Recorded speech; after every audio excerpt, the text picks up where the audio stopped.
Some they were going to the, which a good number went to the resistance, to the mountains, and some they tried to escape Athens, which at that time was occupied by the Italians. And this is what I did myself. We knew somebody that wanted to help me, and I escaped to Athens. As a matter of fact, he was a policeman. He was a friend of my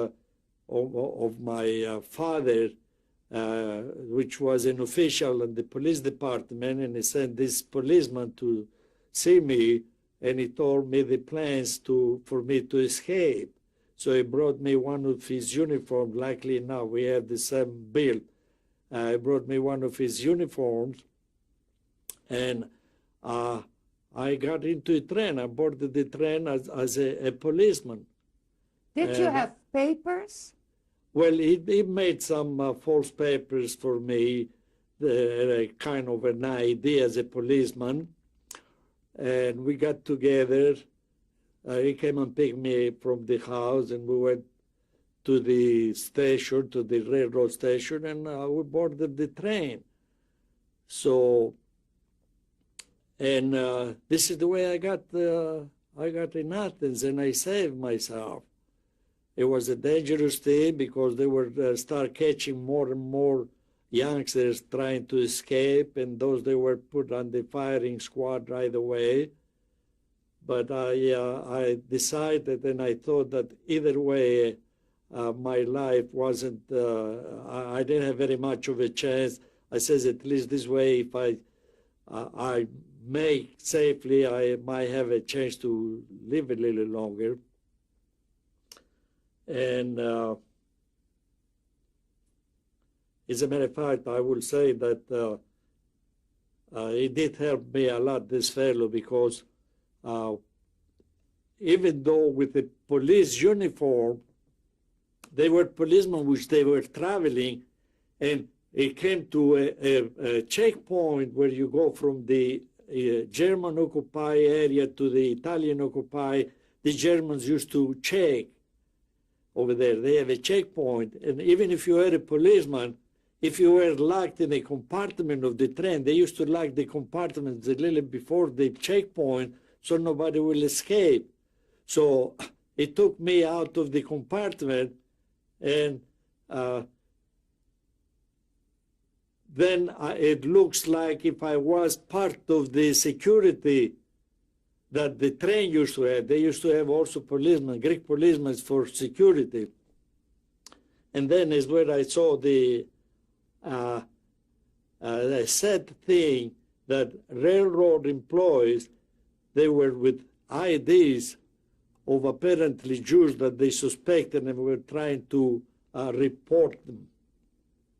I don't know what happened, but it's something, and they weren't suspect or try to hide from me because I was one of them, you know. And at the checkpoint, were you afraid?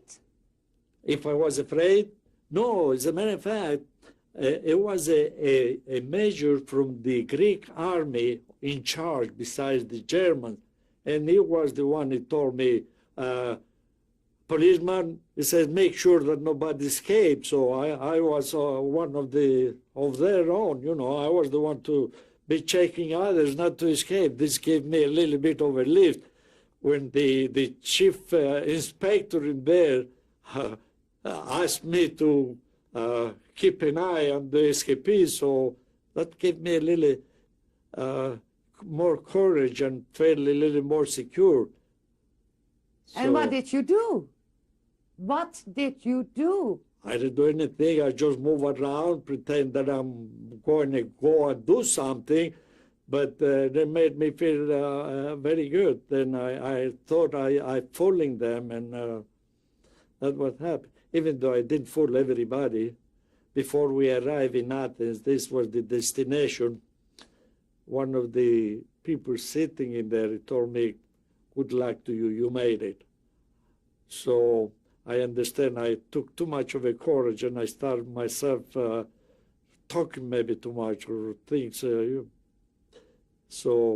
And somebody suspected that I was a Jew, but they're good people also, besides the ones that they're not so good.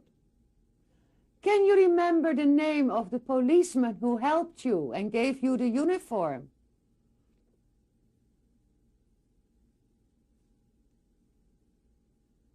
No. As a matter of fact, we had a good relations even after the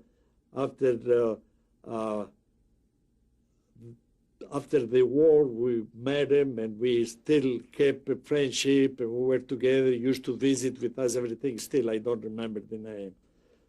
I do not remember. When the train arrived in Athens, Yes. what did you do next? Well, I have my mother's, excuse me, I had an aunt of my mother's sister in there with cousins, and they were well established, and we moved with them. And as a matter of fact, I started even working, a sidewalk business, so I was making money and I was doing well.